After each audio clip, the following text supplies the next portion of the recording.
자, 우리가 상황을 직시한다는 것 쉬운 일은 아닙니다. 그럼에도 이 사실은 대단히 중요합니다. 오늘 이 지구촌에 되어가는 수많은 아주 중요한 이슈들이 있는데 얼마나 이 착각을 하고 있는지, 사람들이 풍력 발전은 원자력보다 굉장히 효율적이다, 그리고 굉장히 친환경적이다, 이렇게 얘기하는데, 자, 우리가 이 풍력 발전은 원자력보다 비효율적이라는 얘기를 한 사람이 있습니다. 그런데 놀라운 사실은 우리가 이제 비닐을 쓰지 않고 종이백을 쓰는데, 이 종이백은 제조 과정에서 비닐봉지보다 더 많은 탄소 배출을 한다. 무려 44배 이상 사용해야 비닐봉지보다 친환경적이라는 사람이 있습니다. 현재 30년 이상을 환경운동가로 활동을 하고 있습니다. 2008년 미 타임즈가 선정한 환경 영웅이죠. 마이클 셀렌버거.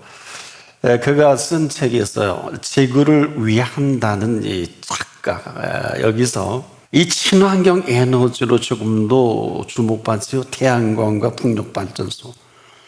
이 데이터도 이 초라한 실체를 이렇게 폭로합니다. 자, 미국 전체 국토의 25% 내지 50% 정도로 태양광이나 풍력발전소를 만들어야 현재 미국에 소비하는 모든 에너지를 댈 수 있다고 합니다. 2018년 독일에서 연구한 논문에 따르면 풍력발전 과정에서 매년 1조 2천억 마리의 다양한 곤충이 죽는다 그래요. 근데 이 곤충 무리들은 기류를 이용해서 이동하는데, 그 기류가 있는 곳마다 효율이 좋기 때문에 이 풍력 발전기를 설치합니다. 여기에 희생물이 조류와 박쥐도 그들의 희생을 지금 당하고 있다고 하는 인간의 착각입니다. 이외에도 지금 우리가 충격적인 착각이 너무 많아요. 그런데 우리는 지금 어디 와 있습니까?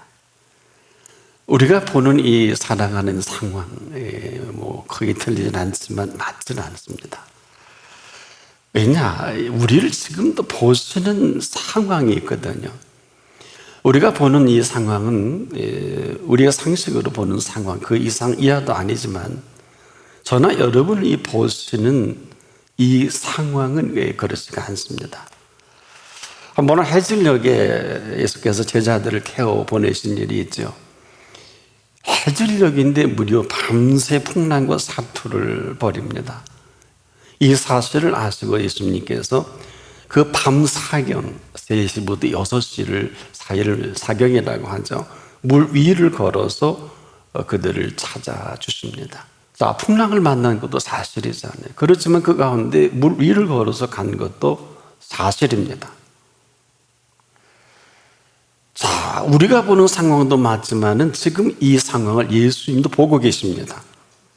여러분, 심각해져요. 보통 심각한 착각이 아닐 수가 없습니다.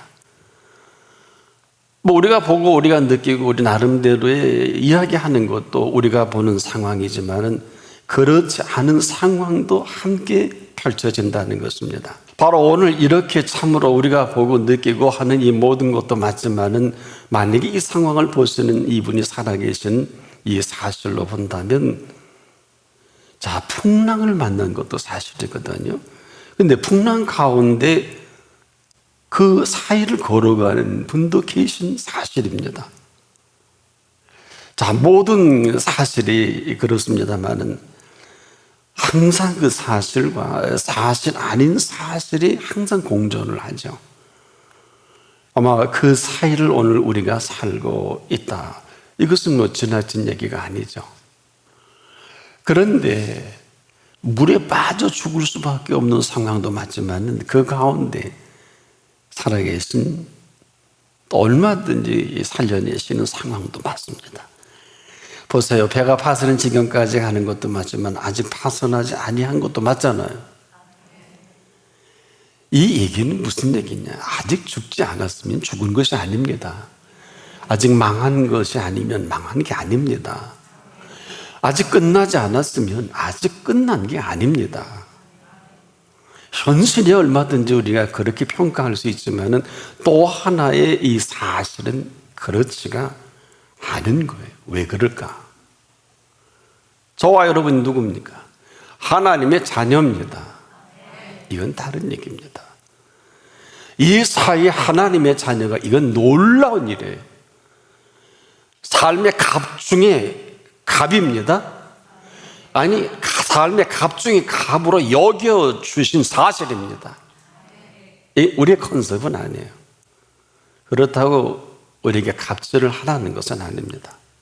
상황이야 그게 맞지만 이 상황 가운데 또 하나의 상황이 있다는 사실입니다.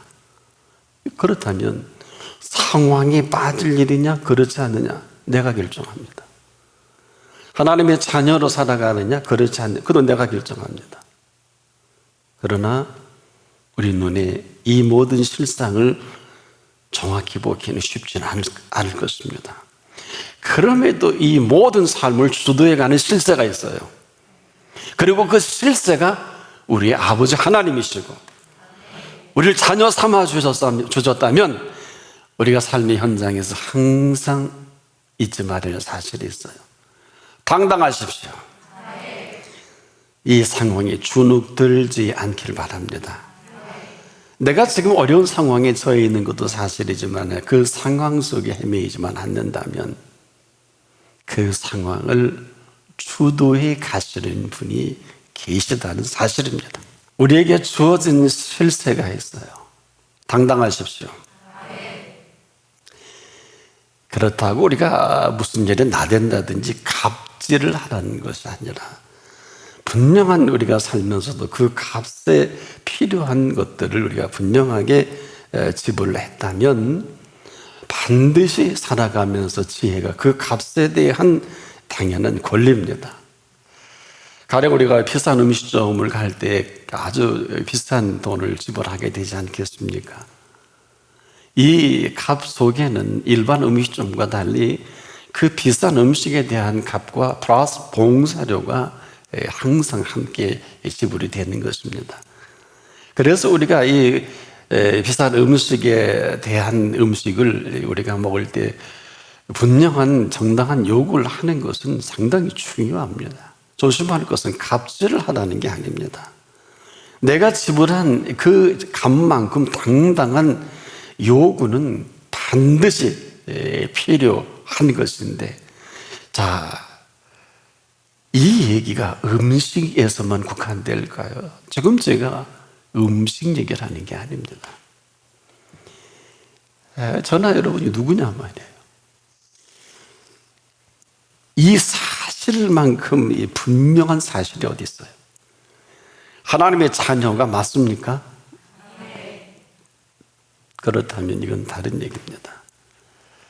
하나님의 자녀가 맞다면 모든 범사는 하나님의 범사입니다. 그래서 일찍 이사야에게 이렇게 말씀하셨어요. 두려워 말라. 내가 너와 함께 함이니라. 놀라지 말라. 왜 그럴까요? 하나님이 하시는 일이니까. 나는 네 하나님이 됨이니라. 근데 우리는 무슨 일이 생기면 언제나 혼자라는 이 자기 부정과 자기 혼란에 빠질 때가 얼마나 많습니까? 이로 인한 생각과 언어가 상당히 제한적일 때가 또 얼마나 많아요. 이것은 정당한 게 아닙니다. 정당은 뭘까요? 하나님의 자녀는 하나님의 자녀답게 생각하고 말해야 합니다. 행동 또한 여기에 걸맞게 하는 게 맞습니다. 우리가 너무 쉽게 잊어버리고 상황이 휘둘리다가 어려워요, 힘들어요, 죽을 것 같아요, 끝난 것 같아요. 뭐 말이야, 생각이야. 그렇게 혹 가능할런지 몰라도 이건 사실이 아니에요. 만약에 그분이 안 계시다면 그게 맞습니다. 그러나 하나님 앞에 있는 사람은 하나님을 저주하는 사실을 아세요. 이스라엘이 40년 동안 이직거리 하다가 딱 두 사람만, 여호수아와 갈렙만 빼놓고 약속의 땅을 밟지 못합니다. 이게 별게 아닌 게 아니에요. 어떤 분의 말씀을 들어보면 뭐 그게 전부가 아니다. 이게 전부예요. 왜? 약속이기 때문에. 너와 나와 약속이 아니라 살아계신 하나님과 이스라엘 약속입니다. 이게 얼마나 대단한 일입니까? 우리의 해석을 요구하지 않습니다. 우리가 나대거나 교만하지만 않는다면 주어진 이 상황은 언제 어느 때라도 당당할 필요가 있어요. 이치에 어긋나거나 상식에 벗어나지만 않는다면 왜 당당하지 못합니까? 왜 주눅이 들까요? 쓸데없이 너그러 올 때가 있죠. 뭐 그래야 되는 줄 알고. 한마디로 늘 상식적인 생각을 하는 사람들과 똑같은 생각을 하고 살아갈 때가 많이 있습니다. 뭐 틀린 건 아니지만 전 동의할 수 없어요. 그 사람들이야 하나님 없으니까 그렇게 말하고 생각하는 게 맞지만 하나님을 아버지 하나님으로 믿고 그 자녀가 된 우리는 그렇게 살 수가 없는 거예요. 안 되는 게 아니라 이 팩트라는 것이 있어요. 그 사람들의 범사는 그게 맞지만 저나 여러분의 범사는 하나님의 범사입니다. 하나님의 범사의 모든 상황은 누가 뭐라 해도 이거 모든 상황은 하나님이 만드신, 하나님이 주도하시는 상황입니다. 여기에 우리가 지금 긴장할 필요가 있는 거예요. 뭐 그렇지 않다면 그렇지 않게 이 상황에 휩쓸려 똑같이 상황대로 휩쓸려 살고 사람이 죽으면 아이고 대이고 하지만 저와 여러분의 죽음이 뭐예요? 축제예요. 일평생을 살아서 나를 믿는 자는 영원히 죽지 아니하리라는 영원한 생명의 모든 약속을 여기서 현세 이루어 주시고 내세 영생을 얻지 못할 자가 없다 그랬잖아요. 지금도 이런 엄청난 길을 다 열어놓으셨는데 무슨 정신 나간 소리입니까? 보세요. 풍랑을 만난 것도 사실이고 풍랑을 만나 사투를 벌이는 일도 틀린 건 아니지 않습니까? 여기서 조금 긴장할 필요가 있어요. 풍랑을 만나 최선을 다하는 제자들 모습입니다. 이것도 중요합니다. 풍랑을 만났는데 아무것도 하지 않는 것은 이것은 맞는 얘기는 아닙니다. 물론 확실한 근거에 의해서라면 혹몰라도 아마 그렇지 않으면 상황에 대처하는 게 맞습니다. 왜 이런 말씀을 드리냐 하면 우리가 상황에 대처해야 한다면 상황에 대처해야 살아남을 수 있지만은 이 상황을 만드신 분 앞이라면 다른 얘기라는 거예요. 우리가 최선을 다해서 대처는 하되 그 다음입니다. 자, 상황을 만드신 분에서 볼 때는 어떨까요? 상당히 민감한 부분이 아닐 수가 없어요. 문제는 우리가 이 상황에 빠질 것이냐 그렇지 않을 것이냐 하는 이런 문제예요. 언제나 이 민감한 그 한가운데 내가 결정을 하고 내가 선택을 합니다. 그렇지만 하나님 만드신 상황이라고 하면 다른 얘기예요. 무슨 얘기일까요? 그분이 혹시 그걸 보시면 그럴 거예요. 너 왜 담대하지 못해? 내가 죽었냐? 내가 어떻게 어디까지 해줘야 너는 입이 벌어지겠냐? 그거 아니에요. 우리가 그분의 살아계심 앞에서 그분 앞에 살아간다면은 이제 내게 주어진 모든 상황 인식에 대한 문제입니다. 이것은 심각합니다. 무슨 얘기냐? 내가 만든 상황이야 내가 책임을 져야 되겠지만은 만들어진 상황 가운데 펼쳐진다. 아, 이건 다른 얘기죠. 무슨 얘기일까요? 제자들을 배에 해질녘에 태워서 보내신 그분이라는 거예요. 그런데 풍랑을 만나 사투를 벌이는데 밤 사경까지도 끝나지 않아요. 제자들이 이 사실을 잃어버렸어요.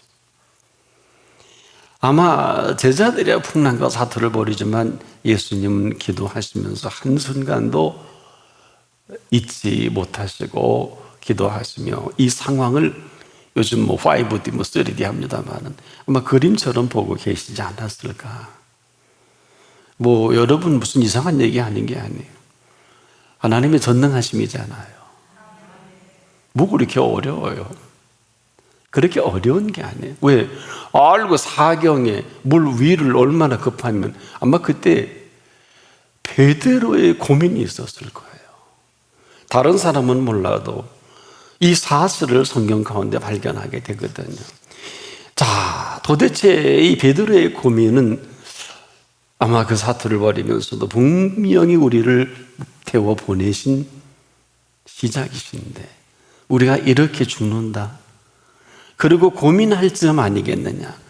그때 누가 걸어오는 거예요. 베드로도 놀라고 많은 사람 제자들도 놀래고 베드로만 그런 말 안 합니다. 그거 유령하냐? 이렇게 하니까 베드로는 그 고민사에 안심하라. 내니 두려워 말라. 이 음성을 듣고도 다들 뭐 유령이 나타났다고 하는데 주여 만일 주시거든 나를 명하사 물 위로 오라 하소서. 아무나 하는 게 아니죠. 한참 고민하고 있는 그때에 그나마 일만의 상황을 인식할 수 있는 그 가능성을 안심하라 내니 두려워하지 말라 이렇게 할 때 유령이라고 다들 놀래고 아무 소리도 못하는데 그럼 왜 혼자 물 위를 걸을까요? 다 걷는 게 맞지요. 만일 주시어든 나를 명하사 물 위로 오라 하소서. 오라! 인류 역사상 처음이자 마지막으로 물 위를 걷습니다. 상황 종료입니다. 상황은 이런 거예요. 왜 늘 하신 말씀 다 잊어버리죠. 나는 알파와 오메가다. 나는 네 인생의 시작이고 마감이다. 나는 네 범사의 시작이고 마감인 사실을 증명해 주신 것입니다. 이 이야기는 풍랑을 만나든 사투를 벌이든 죽을 지경까지 간다 할지라도 그 앞인 사실입니다. 그래서 그분이 친히 안심하라 내니 두려워 말라 하신 이 말씀은 이사야에게도 같은 이 말씀이기도 합니다. 두려워 말라. 여러분 이 이야기는 누가 한 얘기냐 뿐 아니라 놀라지 말라 그럽니다. 나는 내 하나님이 되민이라. 존재의 실상으로 창조의 그 음성을 들려주신 것입니다. 때문에 지금도 우리가 이 모든 상황, 사람들이 데이터 분석을 하는 것도 맞지만은 이 상황은 하나님이 만드신 상황입니다. 이 상황을 왜 우리가 직시해야 하느냐? 상황 속에 또 하나의 상황을 이사야 때도 말씀하셨기 때문에 두려워 말라. 내가 너와 함께 함이라. 놀라지 말라. 나는 네 하나님이 됨이니라. 내가 너를 굳세게 하리라. 참으로 나의 의로운 오른손으로 너를 붙들리라. 참으로 내가 너를 도와주리라. 참으로 나의 의로운 오른손으로 너를 꽉 붙들리라. 이것만이 오늘 처해 있는 상황의 실세입니다. 자, 여기서 우리가 좀 긴장할 필요가 있어요. 우리 모두는 하나같이 문제만에 집착합니다. 그런데 그분은 그렇지 않아요. 답을 먼저 생각하십니다. 보십시오. 애국 군대가 그 뒤를 따라옵니다. 어디까지? 홍해까지 따라오는 애국 군대입니다. 앞에는 홍해가 가로막혀 있고 뒤에는 애국 군대가 아주 가까이 따라온 사면초가입니다. 피할 곳도 숨을 곳도 없고 갈 곳도 없어요. 문제가 문제만큼 보통 심각한 문제가 아닙니다만 그 앞에 이 문제가 이렇게 심각함에도 그분은 답을 먼저 생각하신다는 거예요. 보세요. 모세가 묻습니다. 이렇게 됐습니다라고 할 때 모세는 지금 이 심각한 문제만을 생각하고 문제 앞에 그분께 묻습니다만 하나님 그렇지가 않아요. 그 응답이 뭘까요? 우리는 항상 그 문제만을 얘기할 때 그분은 답을 말씀하십니다. 이 얘기가 무슨 얘기일까요? 모세가 이 문제의 사실을 그대로 심각함을 그분께 여쭐 때 그분의 답은 어떨까요? 그분의 답은 문제의 답을 하신 것이 아닙니다.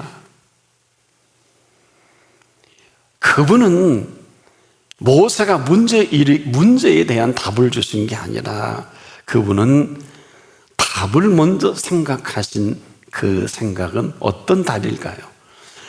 이스라엘 백성은 마른 땅처럼 잘 건너가게 하시고 뒤에 따라오는 애국 군대는 쓸어버리시는 겁니다. 이걸 생각지 못했을 거예요. 이게 무슨 얘기입니까? 지금도 우리는 항상 문제만 일으키고 이 문제의 그 문제의 답만을 생각하고 어떻게 하면 이것을 빠져나갈 수 있을까 생각하지만은 하나님께서는 그 문제의 답을 생각하신 것이 아니라 바로 그 문제의 그 답과 함께 우리가 상상할 수도 없는 이 모든 것들까지라도 답을 준비하시는 분이십니다. 제가 이 말씀을 왜 드리냐 하면 우리는 어떤 문제라도 이것만 해결되면 거의 해결이 안 될 거리요. 왜 그럴까요? 또 일으켜요. 그래서 여러분의 기도 응답이 더딜 것입니다. 그럼 기도의 응답이 살아있는 응답은 어떤 응답일까요? 잘하는 답으로 가르쳐 드릴게요. 범사를 어떻게 하라 그랬어요? 왜 자신이 없나요? 내가 이럴 줄을 알고 물었어요. 이 문제예요, 바로. 모르지 않아요. 모르는 게 없어요. 아는 것도 없어요. 이건 굉장히 심각한 얘기예요. 모르는 것도 없는데 아는 게 뭐예요? 그리스도 안에 안다는 것은 knowledge라는 인지적 지식이 아니라 우리가 아는 이 사실은 살아계신 하나님을 압니다. 2000년 전에 십자가에 달려 죽으신 예수가 아니라 다시 살아나신 예수를 압니다.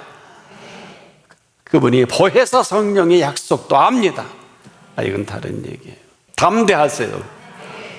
너 왜 그렇게 사느냐라고 묻는 이 물음에 이제라도 문제에 빠져 헤매일 것이 아니라 볼고 같은 눈동자로 보신다는 것은 과거와 현재 미래를 다 아십니다.